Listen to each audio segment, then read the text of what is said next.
तू क्रिकेट का कप्तान बन जाता है और 5,000 रुपए का मैच होता है तेरा, तो तू कैसे कैसे प्लेयर छाटेगा? अच्छा खराब क्यों नहीं छाटेगा? क्योंकि 5,000 का मैच अगर जीतना है मैच में, तो जब वो मैच जीतने के लिए 5,000 के मैच जीतने के लिए तुम लोगों ने अच्छे अच्छे प्लेयर ढूंढना शुरू कर दिया कि मैं मैच हार ना जाऊं, तो ये देश को हरवा दोगे क्या तुम लोग? वो भी तो देश को जितवाने के लिए अच्छे अच्छे सोल्जर ही छाट रहे हैं। क्या प्रॉब्लम है बताओ? सर इतने दिन से तैयारी कर रहे हैं और फिर ये टूर ऑफ ड्यूटी लगा दी 4 साल, इससे हमें फायदा क्या होगा सर? नहीं तो मेरी बात सुनो, एकेडमी आप छोड़ करके जा रहे हो या फिर आपको किसी तरीके से एकेडमी से दिक्कत है, आपको ट्रेनिंग में दिक्कत है, क्या हो गया? नहीं सर, ट्रेनिंग और एकेडमी से ये सारे इतने सारे मेजोरिटी बना करके फिर ये सरकार के फैसले से हमें दिक्कत है। टूर ऑफ ड्यूटी में क्या दिक्कत है? जो आप पेंशन नहीं होगी, पेंशन नहीं होगी, जिसके बाद 4 साल हम लोग को भगा देंगे वहां से, परमानेंट करना है हम लोग को। मेरी बात सुनो, चलो ठीक है मैं आपकी बात मानता हूँ। क्या करेगा? नहीं करेगा टूर ऑफ ड्यूटी के माध्यम से आर्मी में नहीं जाएगा तो क्या करेगा?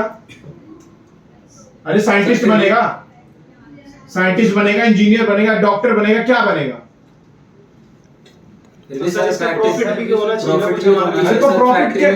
प्रॉफिट क्यों नहीं मिल रहा? फैक्ट्री में कितना मिल जाएगा तेरे को? सर 4 साल बाद तो भगा देंगे ना वहां से। भगा देंगे तो उसका फायदा नहीं दे रहे। पहले तो देखो मैं भी फाइट कर रहा था कि भाई चलो नहीं हो, लेकिन अब जब आ ही गया है तो अब इसका क्या करोगे तुम लोग? तो सर या तो आप आर्मी में मत जाओ, और अगर आर्मी में नहीं जा रहे तो फिर आप उसके बाद फैक्ट्री में ही जाओगे ना, और फैक्ट्री में कितनी हजार सैलरी दे देगा आपको? सर तो 4 साल की नौकरी लेके भी हम क्या करेंगे? 4 साल की नौकरी लेने के बाद आपको सैलरी मिल रहा है? सर 4 साल की नौकरी आप, मेरी बात सुनो, 4 साल की नौकरी आप क्यों सोच रहे हो? अरे मतलब तुम्हारे अंदर टैलेंट ही नहीं है क्या? सारी बात तो ये सर कि हम लोग को भी मतलब नौकरी करनी है हर टाइम। पहले मेरे को ये बताओ, 4 साल की नौकरी आप कैसे कह रहे हो कि 4 साल की नौकरी है? इसका मतलब कि तुम्हारे अंदर वो टैलेंट और गुण ही नहीं है। अगर टैलेंट और गुण नहीं है तो कोई फैक्ट्री में ही चले जाओ, तो फिर आर्मी को क्यों ज्वाइन कर रहे हो फिर आप? तो सर 4 साल तो नहीं रहेगा ना सर? 4 साल की नौकरी के बाद अगर आपके अंदर टैलेंट है तो कंटिन्यू भी कर रहा है, ठीक है, और जो कंटिन्यू कर रहा है उसको पेंशन की भी सुविधा मिल रही है, उसको मेडिकल की भी सुविधा मिल रही है, उसको एक्स आर्मी मैन की भी सुविधा मिल रही है, सारा चीज। और आप कह रहे हो कि एक फायदा क्या है? आपको टूर ऑफ ड्यूटी में सैलरी नहीं मिल रहा। सर हमारा कहने का बस मतलब ये है कि 30,000 हार्ड वर्क जितना भी है हमारा वो वेस्ट ना हो बस आगे।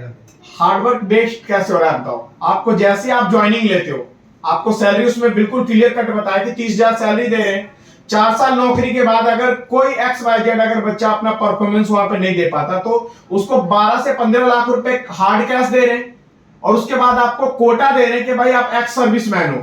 जब एनसीसी वाले बच्चे को या स्पोर्ट्स कोटे वाले बच्चे को इस दिल्ली पुलिस, पैरामिलिट्री फोर्सेज या और भी कोई भी जो गवर्नमेंट जॉब होता है उसके अंदर उनको वैकेंसी में ज्वाइन करके अलग से कोटा दिया जाता है, तो जब आप आर्मी में 4 साल नौकरी करके आ रहे हो तो आपको कोटा नहीं दिया जा रहा। आर्मी का ऑलरेडी दिल्ली पुलिस के अंदर भी 33% का कोटा है, तो नुकसान कैसे है? आप उस टाइम भी आपको 30-35 हजार रुपए सैलरी मिल रहा है। अगर आप किसी अलग स्टेट में जाते हो, हाईटी में जाते हो, तो आपको अलाउंस मिलेगा 40-50 हजार सैलरी, ऐसे हो गया। उस बीच में आपके साथ अगर शहीद हो जाता तो 40-50 हजार रुपए बोल रहा है। उसके बाद अगर आप वहां पे कंटिन्यू हो जाते तो सेम जैसे पहले चल रहा था वैसे हो जाएगा, और वहां से आते तो एक्स सर्विसमैन के कोटे से हो जाएगा। तो और एक बात और बता देता हूं, रैली भर्ती के अंदर 200 के बच्चे दौड़ाते थे तो पकड़ते कितने थे? 10-12। टूर ऑफ ड्यूटी के अंदर उनको भारी मात्रा में बच्चे ले लें तो कम से कम 200 दौड़ा रहे हैं ना, तो कम से कम भी तो वो 40 से 50 बच्चों का बैच पकड़ेंगे। तो जो बच्चे पहले रैली भर्ती से बाहर हो जा रहे थे तो उनका कैरियर बन जा रहा था, तो फिर इसमें क्या दिक्कत है? अगर कोई एक और बात होती कि भाई चलो आपको अगर ये नौकरी नहीं करना चाहते हो तो कोई दूसरा अच्छा विकल्प है तो मुझे भी बताओ, मैं और भी बच्चों को बताऊंगा। सर विकल्प क्या है? विकल्प तो यही है, हमारे पास जो आई है उसको करना पड़ेगा। लेकिन इसमें जैसे हमें आर्मी में सर हमें रिटायर होने के बाद में हमारे कम से कम फैमिली सपोर्ट भी हो जाती थी कि पेंशन मिल जाता, और बच्चों को भी नौकरी फिर दे देते रिटायर होने के बाद। इसमें ऐसा कुछ फिर प्रॉफिट भी तो और आप इतने प्रूफ के साथ बता रहे हो। अच्छा चलो ठीक है कि मैं ये जो बातें बता रहा हूं कि इतना सारा चीज क्लियर कट नहीं है, तो आप लोगों को जो छोड़ करके जा रहे हो कि भाई मैं नहीं करूंगा, एकेडमी में से जा रहा हूं या फिर मैं इंडियन आर्मी में नहीं जाऊंगा, तो फिर तुम्हारे पास क्या नोटिफिकेशन पूरा क्लियर है कि टूर ऑफ ड्यूटी ऐसे ही होगा? तुम क्यों ऐसे फिर आधे रास्ते? अगर चलो मेरी बात कर रहे हो कि मेरे पास कोई ऐसा पुख्ता सबूत नहीं है और मैं हल्के में नहीं बोल रहा, मेरे पास जब जहां से मैसेज आता है उसके बावजूद ही बोल रहा हूँ। नवभारत टाइम्स कोई हल्का अखबार तो नहीं है, जी सर। अरे नॉर्मल किसी गली का अखबार तो नहीं है ना, स्टेट लेवल का भी अखबार नहीं है, ऑल इंडिया लेवल का अखबार है ना। तो जब उसके अंदर क्लियर कट बता दिया, टूर ऑफ ड्यूटी का इतना माहौल बना हुआ है और उन्होंने बोला कि अब पारित करेंगे, तो अभी तो मैं बोल रहा हूँ चलो ठीक है, मैं मानता हूँ कि मेरी बात गलत है, टूर ऑफ ड्यूटी नहीं निकल रही है, या टूर ऑफ ड्यूटी के अंदर जो भी मैंने वीडियो में बोला वो सारी चीजें गलत है। तो ये कब किसने, जब ये सारी गलत ही है तो फिर क्यों छोड़ के जा रहे हो? लेकिन ये तो सब चीजें सब प्रूफ होनी चाहिए ना, पहले से नोटिफिकेशन जारी करना चाहिए कि ऐसे ऐसे सब चीज होगा। सर हमारे पास तो सर ऐसा कुछ चलो ठीक है, मैं बोलता हूँ सब फर्जी है, पहले जैसा ही नौकरी होगा तो फिर सही है। तो फिर तैयारी करने में क्या दिक्कत है? तो तैयारी करो और अगर टूर ऑफ ड्यूटी सेम अगर ऐसा ही आता है, तो अगर इसमें नहीं आता तो मेरे को फिर वो नौकरी बता दो जिसके अंदर आप जाकर के 50,000 रुपए महीना, पेंशन की सुविधा, ये सब सारी चीजें तुम्हें मिलेगी, मेरे को नौकरी बताओ। और दूसरी बात बेटा, मैं एक फौजी होने के नाते बता रहा हूं, जैसे मैंने इससे एक बात पूछी थी कि अगर ये कप्तान बन जाता है, तू क्रिकेट का कप्तान बन जाता है और 5,000 रुपए का मैच होता है तेरा, तो तू कैसे कैसे प्लेयर छाटेगा? अच्छा। खराब क्यों नहीं छाटेगा? क्योंकि 5,000 का मैच अगर जीतना है मैच में, तो जब वो मैच जीतने के लिए, 5,000 के मैच जीतने के लिए तुम लोगों ने अच्छे अच्छे प्लेयर ढूंढना शुरू कर दिया कि मैं मैच हार ना जाऊं, तो ये देश को हरवा दोगे क्या तुम लोग? वो भी तो देश को जितवाने के लिए अच्छे अच्छे सोल्जर ही छाट रहे हैं, और नॉर्मल सोल्जर के साथ ज्यादा गलत भी नहीं हो रहा। 10 लाख रुपए कोई हल्का अमाउंट नहीं होता। 4 साल में ना कहीं पे भी इधर उधर कितनी भी मेहनत कर लेना, 30,000 रुपए नेट, खाना पीना सारा चीज फ्री देने के बाद आपको अलग से 12 लाख रुपए दिया जा रहा, तो हल्का अमाउंट नहीं है। और नहीं तो सिविल में जो बंदे इधर उधर छांट मार रहे हैं ना, 10-10 साल से काम कर रहे हैं, उसको जाकर के अकाउंट चेक कर लेना, उनके अकाउंट में 50,000 रुपए नहीं निकलेंगे।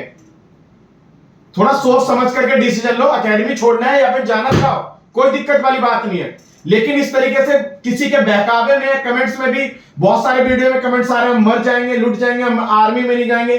नहीं जाओगे तो आर्मी को किसी को कोई प्रॉब्लम नहीं है, भीड़ लगी हुई है, धड़ल्ले से बंदे जाएंगे। तो थोड़ा सा माइंड सेट करके और अपना सोचो कि तुम्हारा नुकसान और फायदा किसमें। नुकसान है तुम्हारा, मैं मानता हूं नुकसान है, 4 साल के बाद वो कर देंगे। तो सर 4 साल के बाद सबको हटा देंगे या कुछ को परमानेंट भी करेंगे? 4 साल के बाद हटाएंगे उन्हीं का जिनका ग्रेडिंग का मतलब कि डाउन है, जिसका मतलब कि वहां पे परफॉर्मेंस डाउन होगा। जैसे वहां पे आपको ग्रेड दिया जाएगा, अल्फा ग्रेड, ब्रावो, चार्ली, जैसा जिसका वो होता है। तो जो एक्सीलेंट ग्रुप वाले बच्चे होंगे, एक्सीलेंट ग्रेडिंग वाले बच्चे होंगे, उनको कन्वर्ट कर दिया जाएगा लॉन्ग पीरियड में। और जो नॉर्मल बच्चे होंगे जिनका मतलब कि गुड होगा, सेट होगा, उनको बोलेंगे कि कोई बात नहीं, आपने बहुत अच्छा देश सेवा किया है, आपको सैलरी जो मिल रहा था वो मिलेगा, या आप लीजिए एक्स सर्विसमैन का कोटा, और ये लीजिए 12 से 15 लाख रुपए अपना अमाउंट, और आपको किसी तरीके से परेशान होने की जरूरत नहीं है। आप किसी भी महकमे में, गवर्नमेंट में, आप दिल्ली पुलिस, पीटीआई या फिर पैरामिलिट्री फोर्सेज या आरपीएफ, इनमें जाकर के आप रिज्वाइन। और बेटा एक बात बताता हूँ कि जो बच्चे मेहनत करते हैं, 100 लड़के दौड़ते हैं, तो 100 में से 100 भर्ती हो जाते हैं? नहीं होते ना। 100 में से जो 20 लड़के, 30 लड़के भर्ती हो जाते हैं, वो तो इंडियन आर्मी के सोल्जर हो जाते हैं। बाकी 70-80 लड़के तो बेरोजगार और बेलदारी हो जाते हैं, और वो जिंदगी भर सबको यही बोलते हैं कि भाई मैंने भी तैयारी किया था। ठीक है, उससे तो बढ़िया है ना कि भाई पहले जो 30 लड़के भर्ती होते हैं, अब 100 में से 90 बच्चे भर्ती हो रहे होंगे, और 90 बच्चे भर्ती हो रहे होंगे, और उसके बाद वहां से जब अच्छे हो सके कि जो नॉर्मल बच्चा वहां पे जाके एक्टिव हो जाए, और उसके बाद वहां पे सिलेक्ट हो जाए। अगर जो बीच में बच्चे रह जाते हैं, वो उनको इधर नौकरी मिल जाएगी और दूसरा मिल जाएगा, और देश के अंदर मजबूती नहीं आएगी। आम नागरिक जो आज के डेट में हथियार के बारे में नहीं जानता, वो सब हथियार चलाना सीख जाएंगे। यूक्रेन, रशिया में आप देख लो क्या हो रहा है। आम पब्लिक अभी आप देश के साथ खड़ा हो रही है, तो मुंह से और गाली से लड़ाई हो रहा है क्या? हथियार चलाने आता तो हथियार देते, लेकिन जब उनके पास कोई नॉलेज ही नहीं, तो फिर हार जा रहे हैं वो। पहले से कर रही है सब, अब हमने सोचा। बिल्कुल बेटा, बाकी आप लोग देख लो, मैं आप लोगों को मना नहीं करूंगा। ये मैं आपको बोलता हूं कि मैं झूठ बोल रहा हूं, गलत है। आपका पहले जैसा ही नौकरी होगा, आप उस तरीके से तैयारी करो। और अगर ये टूर ऑफ ड्यूटी, अगर सारा चीज आ रहा है, अगर इसमें आपको और कमियां लगती हैं तो छोड़ देना, और छोड़ने के बाद मेरे को एक कॉल जरूर कर देना कि आपको कहाँ नौकरी लगे। और नहीं तो बेटा, मैं हाथ जोड़ करके विनती कर रहा हूँ, आप लोग तैयारी करो और उसके बाद अपने परिवार के लिए सोचो। क्लियर है बेटा?